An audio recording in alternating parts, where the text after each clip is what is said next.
বেকায়দায় পড়েছে নেতানিয়াহুর ইসরায়েলি দখলদার বাহিনী। শত্রুপক্ষের লাগাতার আক্রমণে রীতিমতো দিশেহারা হয়ে পড়েছে দলটি। গত সোমবারও ইসরায়েলের মাটি কেঁপে উঠেছে ফিলিস্তিনি সশস্ত্র গোষ্ঠীর ছোড়া রকেটের আঘাতে। গাজায় চলমান যুদ্ধের মাঝে ইসরায়েলের বিভিন্ন প্রান্তে একের পর এক রকেট হামলা চালিয়েছে ফিলিস্তিনি সশস্ত্র গোষ্ঠী ইসলামিক জিহাদ।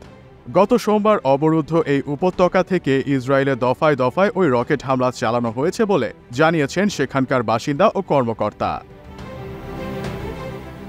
ইসলামিক জিহাদের সশস্ত্র শাখা বলেছে, ফিলিস্তিনি জনগণের বিরুদ্ধে ইহুদিবাদী শত্রুর অপরাধের প্রতিক্রিয়ায় গাজা সীমান্ত লাগোয়া ইসরায়েলি কয়েকটি সম্প্রদায়ের দিকে রকেট নিক্ষেপ করেছে তাদের যোদ্ধারা।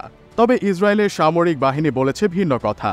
তাদের ভাষ্য মতে ওই হামলা তেমন গুরুতর ছিল না।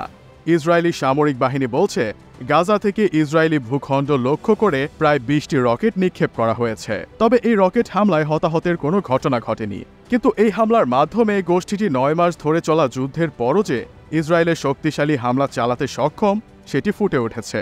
আর ইসরায়েল বলেছে, ইসরায়েলের জন্য হুমকি স্বরূপ ফিলিস্তিনি গোষ্ঠীগুলোকে নিষ্ক্রিয় করাই তাদের লক্ষ্য। এদিকে দক্ষিণ গাজার খান ইউনিসের পূর্বাঞ্চলীয় কয়েকটি বসতির বাসিন্দারা বলেছেন, তারা ইসরায়েলি ফোন নম্বরগুলো থেকে বাড়িঘর ছেড়ে যাওয়ার নির্দেশ সংক্রান্ত কিছু খুদে বার্তা পেয়েছেন।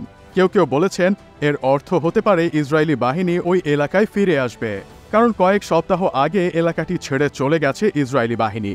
যদিও ইসরায়েলের সামরিক বাহিনী এই বিষয়ে কোনো মন্তব্য করেনি। এদিকে গত সোমবার ইসরায়েলি অধিকৃত পশ্চিম তীরেও সহিংসতা ছড়িয়ে পড়েছে। ফিলিস্তিনের স্বাস্থ্য মন্ত্রণালয় বলেছে, সোমবার তুলকারম শহরে ইসরায়েলি বাহিনীর অভিযানে এক নারী ও এক শিশু নিহত হয়েছে। একই এলাকায় একদিন আগে ইসরায়েলি হামলায় ইসলামিক জিহাদের এক সদস্য নিহত হন। ইসরায়েলের বর্বরোচিত হামলায় এ পর্যন্ত 37,000-এরও বেশি মানুষ নিহত, যাদের মধ্যে অধিকাংশই গাজার বেসামরিক জনগণ। এছাড়া ইসরায়েলের সহিংসতায় লাখ লাখ মানুষ বাস্তুচ্যুত হয়েছেন, যা ভূখণ্ডটিতে চরম মানবিক সংকটের সৃষ্টি করেছে।